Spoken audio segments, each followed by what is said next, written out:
dans cette partie de la formation. Dès lors qu'on lance le développement d'un projet par exemple et qu'on souhaite versionner ce projet avec Git, eh bien il sera nécessaire dans ce cas-là de créer un nouveau dépôt associé à ce projet spécifique. Le but, c'est de pouvoir permettre à Git de stocker toutes les informations concernant notre projet.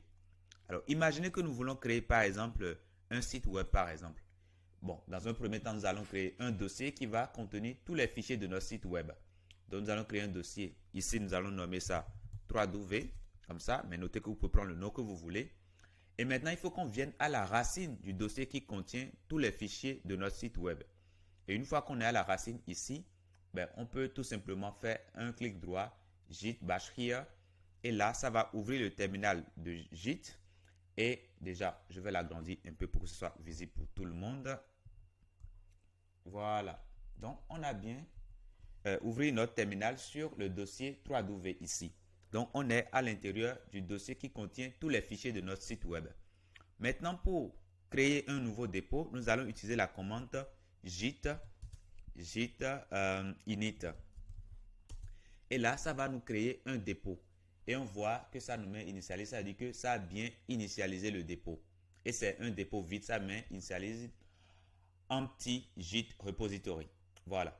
Donc, repository, c'est tout simplement un dépôt, mais plutôt en anglais. Donc, on vient de créer un dépôt vide.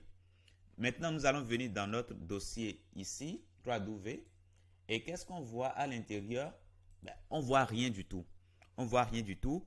Mais en réalité, il y a des choses qui sont à l'intérieur de ce dossier. Tout simplement parce que ce qui est à l'intérieur est invisible aux êtres humains. Vous comme et moi. Donc, on n'arrive pas à voir avec nos yeux, mais il y a des choses dedans. Maintenant, pour voir ce qu'il y a dedans, on peut tout simplement utiliser des commandes pour voir cela.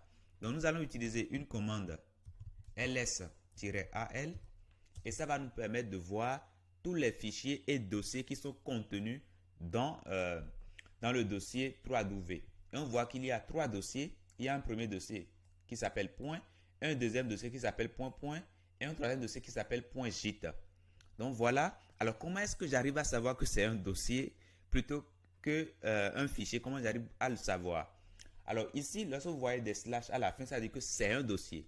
Mais par contre, s'il n'y a pas de slash, ça dit que c'est un fichier.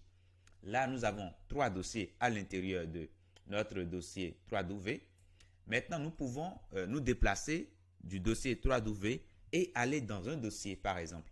Et donc pour le faire, nous allons utiliser la commande cd et nous allons mettre le nom du dossier dans lequel nous voulons partir.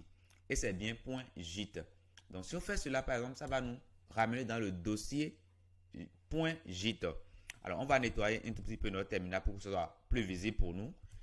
Et là, on constate que nous sommes toujours dans Git ici.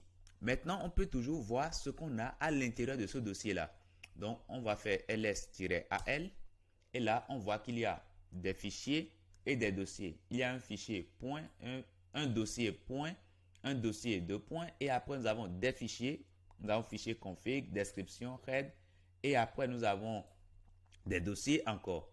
Donc, c'est des dossiers de configuration que Git crée lorsque nous initialisons directement un dépôt. Donc, ça veut dire que là, c'est bon, on a notre dépôt qui est bien créé. Alors, maintenant, nous sommes ici dans Git ici. On peut revenir en arrière, on peut revenir dans le dossier, le répertoire qui contient tous les fichiers de notre site web. Et pour revenir en arrière, on fait cd et puis 2 points. Et là, ça nous ramène en arrière.